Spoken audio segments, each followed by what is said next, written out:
오늘 아침에 우리에게 주시는 하나님의 은혜의 말씀은 사무엘하 12장 15절부터 31절까지의 말씀입니다. 우리아의 처가 거기서부터 다 같이 합독하도록 하겠습니다. 우리아의 처가 다윗에게 낳은 아이를 여호와께서 치심에 심히 앓는지라.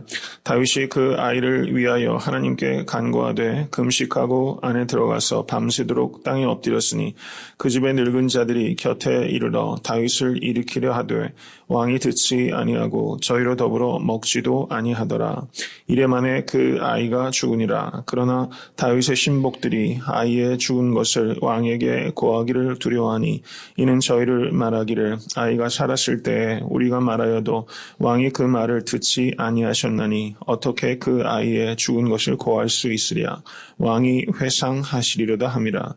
다윗이 그 신복들의 서로 수군거리는 것을 보고 그 아이가 죽은 줄을 깨닫고 그 신복들에게 묻되 아이가 죽었느냐. 대답하되 죽었나이다. 다윗이 땅에서 일어나 몸을 씻고 기름을 바르고 의복을 갈아입고 여호와의 전에 들어가서 경배하고 궁으로 돌아와서 명하여 음식을 그 앞에 베풀게 하고 먹은지라. 신복들이 왕께 묻되 아이가 살았을 때에는 위하여 금식하고 우시더니 죽은 후에는 일어나서 잡수시니 어찜이니까. 가로되 아이가 살았을 때에 내가 금식하고 온 것은 혹시 여호와께서 나를 불쌍히 여기사 아이를 살려주실는지 누가 알까 생각함이오니와 시방은 죽었으니 어찌 금식하랴. 내가 다시 돌아오게 할 수 있느냐. 나는 저에게로 가려니와 저는 내게로 돌아오지 아니하리라. 다윗이 그쳐 밧세바를 위로하고 저에게 들어가 동침하였더니 저가 아들을 낳음에 그 이름을 솔로몬이라 하니라. 여호와께서 그를 사랑하사 선지자 나단을 보내사 그 이름을 여디디아라 하시니 이는 여호와께서 사랑하심을 인함이더라. 요압이 암몬 자손의 왕성 랍바를 쳐서 취하게 되매 사자를 다윗에게 보내어 가로되 내가 랍바 곧 물들의 성을 쳐서 취하게 되었으니 이제 왕은 남은 군사를 모아 진치고 이 성을 쳐서 취하소서. 내가 이 성을 취하면 이 성이 내 이름으로 일컬음을 받을까 두려워하나이다. 다윗이 모든 군사를 모아 랍바로 가서 쳐서 취하고 그 왕의 머리에서 보석 있는 면류관을 취하니 그 중량이 근 1달란트와 다윗이 머리에 쓰니라. 다윗이 또 그 성에서 노력한 물건을 무수히 내어오고 그 가운데 백성들을 끌어내어 톱질과 썰애질과 도끼질과 벽돌구이를 하게 하니라. 암몬 자손의 모든 성을 이같이 하고 다윗과 모든 백성이 예루살렘으로 돌아오니라.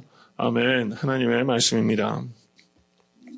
오늘 본문 말씀은 나단 선지자의 예언대로 다윗과 밧세바 사이에 낳은 아이가 정령 죽으리이다 이렇게 예언을 했습니다. 그래서 그 예언이 성취가 돼서 이 첫째 아들이죠. 이름도 없죠. 이름도 짓기도 전에 이 아들이 이래 만에 죽게 되는 내용이 기록되어 있습니다. 그리고 그 다음에 이 다윗과 밧세바 사이에 솔로몬이 태어나게 됩니다. 그리고 솔로몬이 하나님으로부터 축복을 받게 되고 또 선지자 나단을 통해서 여디디아라는 이름을 얻게 되는 이런 반전이 기록되어 있습니다. 그리고 제일 마지막에는 암몬 성이 함락돼서 이스라엘이 다스리게 되는 이런 과정들이 숨가쁘게 기록되어 있다. 이렇게 볼 수 있습니다. 12장 14절을 보시면 여호와께서 당신의 죄를 사하였으니 당신이 죽지 아니하려니와 이 일로 인하여 여호와의 원수로 크게 회방할 거리를 얻게 하였으니 당신의 낳은 아이가 정령 죽으리이다. 이렇게 말씀했습니다. 다윗이 그 죄가 하나님으로부터 용서함을 받았습니다. 그렇지만 용서함을 받지만 그 죄의 여파가 참으로 크다는 것을 우리가 깨달아야 됩니다. 죄를 가볍게 여기지 않게 되시기를 간절히 바랍니다. 죄를 짓고도 예수 그리스도의 보배는 피로 용서받지 뭐 이렇게 죄를 다룰 수 없다는 겁니다. 우리가 진심으로 회개하고 통회하면 하나님께서 용서하시죠. 그리고 우리가 앞으로 지을 죄로부터도 우리는 하나님께서 사실은 용서해 주신 것입니다. 우리의 행위로 구원을 얻은 것도 아니고 우리의 행위가 우리의 구원을 지키는 것도 아닙니다. 오직 예수 그리스도의 피로 우리가 구원을 얻은 것을 감사하실 수 있기를 바랍니다. 그렇지만 용서해 주시지만 우리가 지은 죄는 다른 사람들에게 상처를 남기고 내 자신 안에도 상처가 만만치 않다는 것을 우리가 깨달아야 된다는 것입니다. 죄를 피할 수 있기 위해서 성령 안에서 늘 깨어 있으실 수 있게 되기를 간절히 축원합니다. 우리가 죄를 지면 어떻게 됩니까? 여호와의 원수로 크게 회방할 거리를 얻게 된다. 주의 원수들에게 비방할 빌미를 주는 것입니다.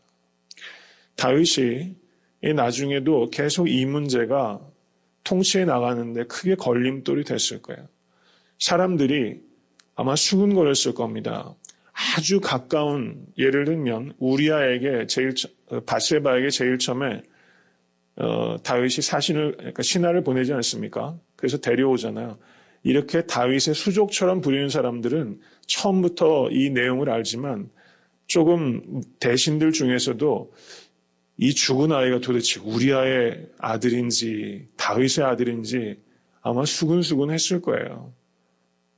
그렇지만 많은 사람들이 조금 여기에 뭔가가 있다 이런 느낌을 가지고 있었을 겁니다. 계속해서 이런 문제가 ongoing으로 가십거리로 계속 있었을 거예요. 나중에 그 요압에게 다윗이 우리아의 손에 편지를 보내서 우리아를 죽이라라고 하지 않습니까? 요압이 그 편지를 태워버렸을까요? 아니면 깊숙한 곳에 감추고 있었을까요?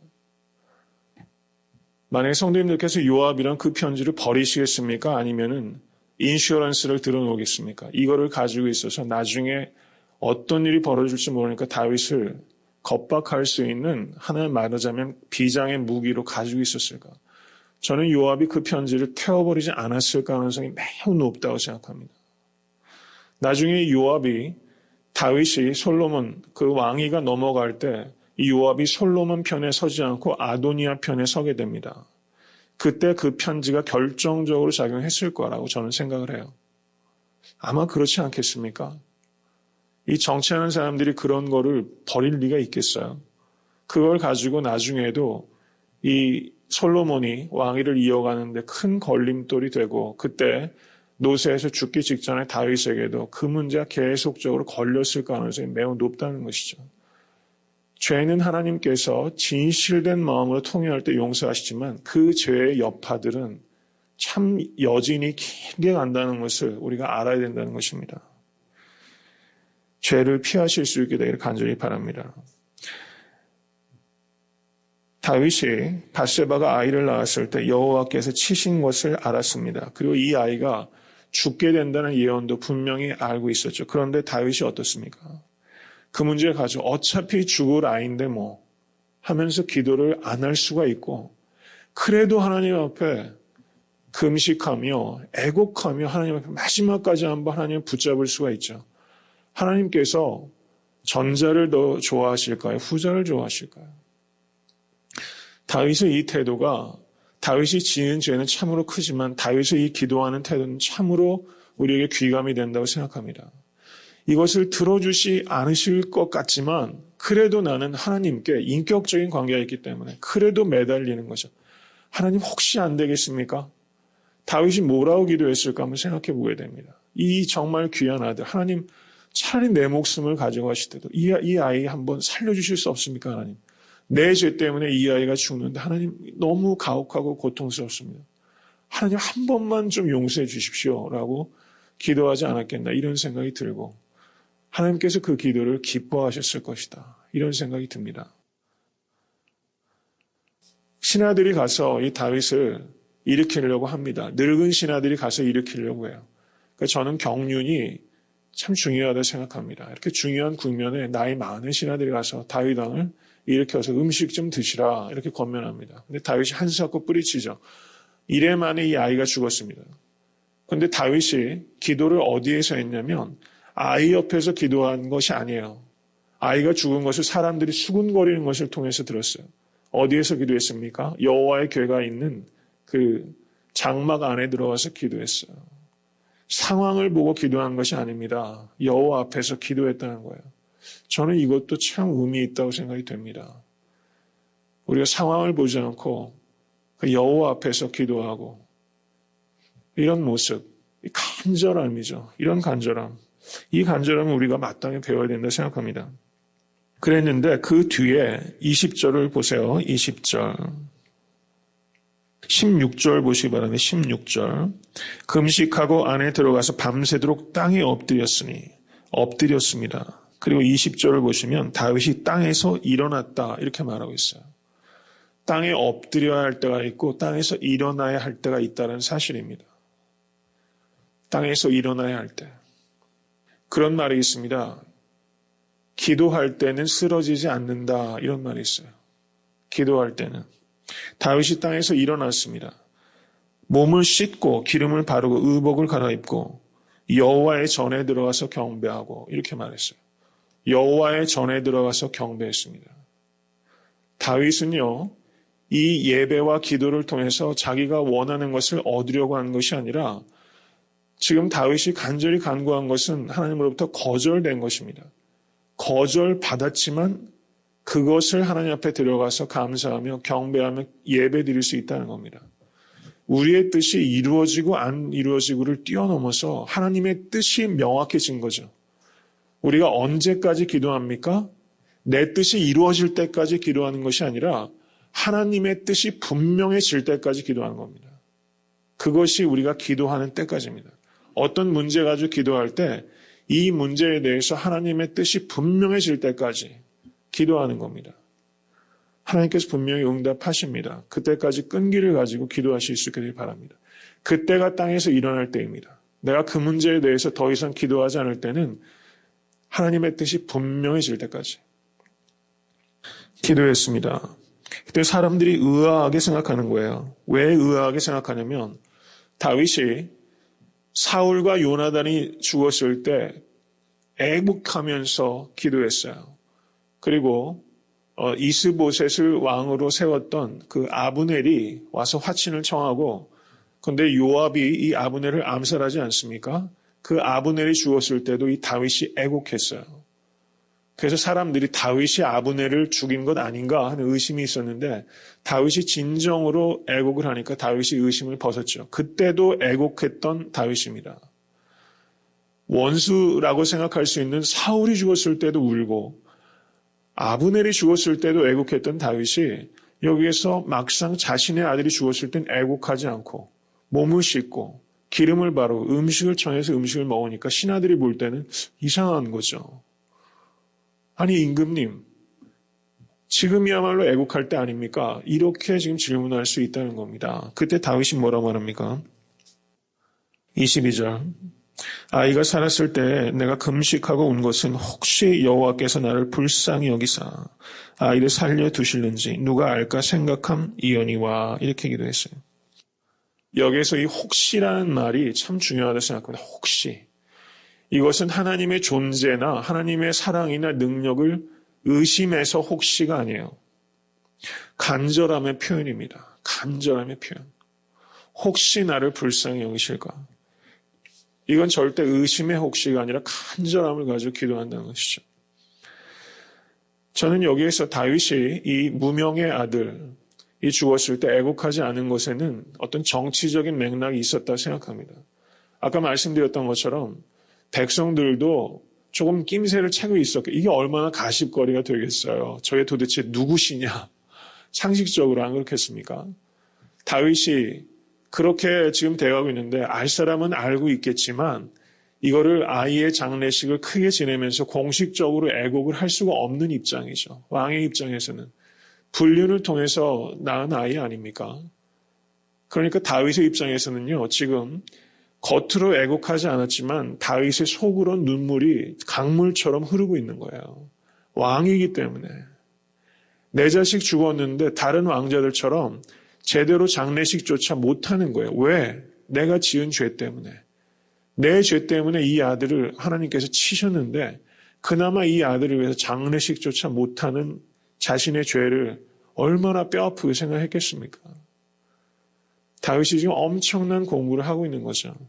다윗이 속으로 흐르는 눈물이 있다는 사실입니다.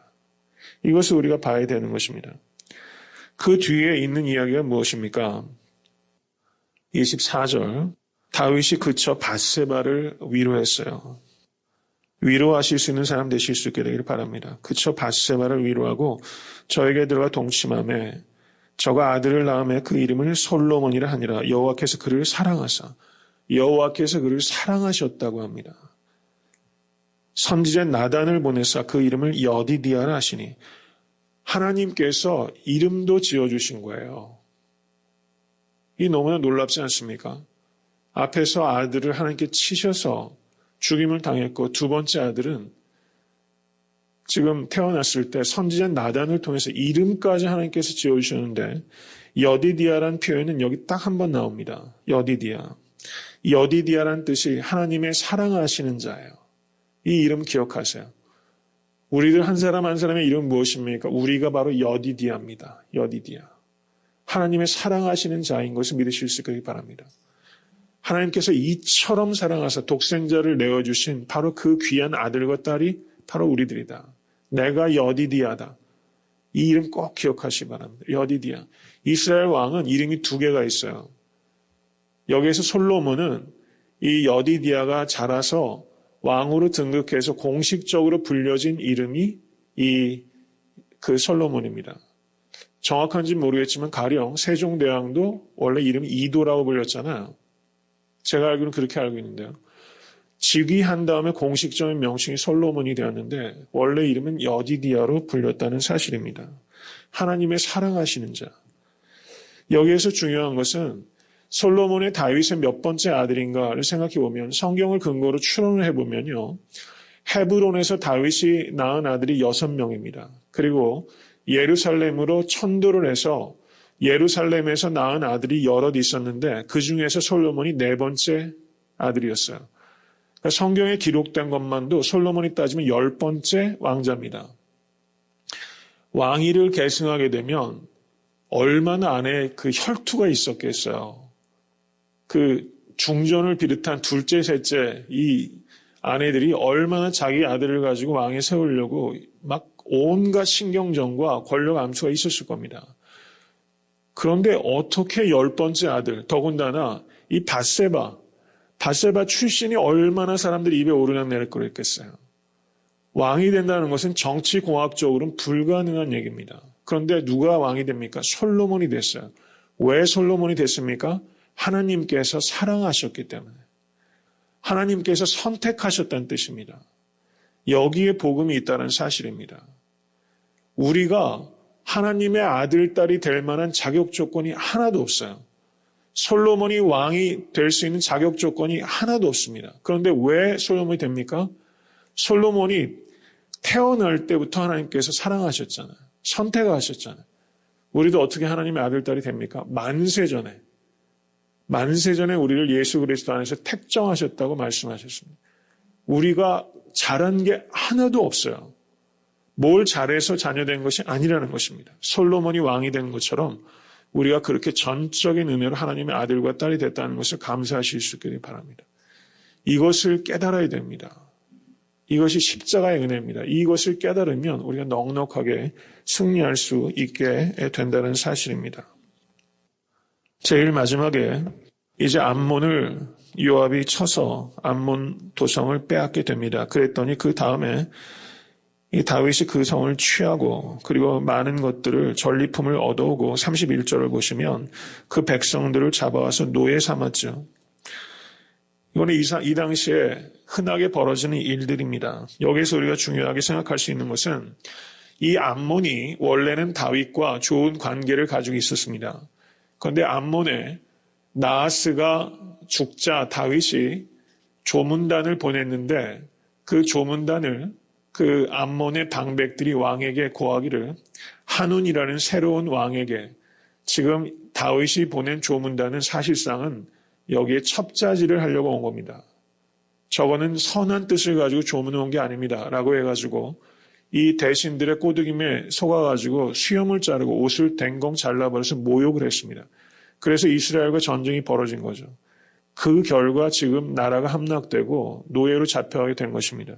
이것을 통해서 우리가 생각할 수 있는 것은 정치적 지도자가 얼마나 중요한가 하는 사실입니다. 올해 한국에 총선과 대선이 있습니다. 그리고 북한도 정권이 바뀌었죠. 김일성부터 시작해서 3대째 지금 얼마나 고통을 당하고 있습니까? 특별히 오늘 말씀을 생각하면서 암몬의 그 한운과 같은 어리석은 지도자를 뽑지 않도록 특별히 미국에서도 마찬가지고 지금 걱정되는 일들이 많이 있죠. 오늘은 특별히 정치 지도자들을 잘 뽑아서 다윗과 같은 왕이 될 것인가, 암몬의 한운과 같은 왕을 우리가 뽑을 것인가, 이것을 우리가 잘 생각할 수 있는, 그리고 기도할 수 있는 우리가 될 수 있게 되기를 간절히 바랍니다.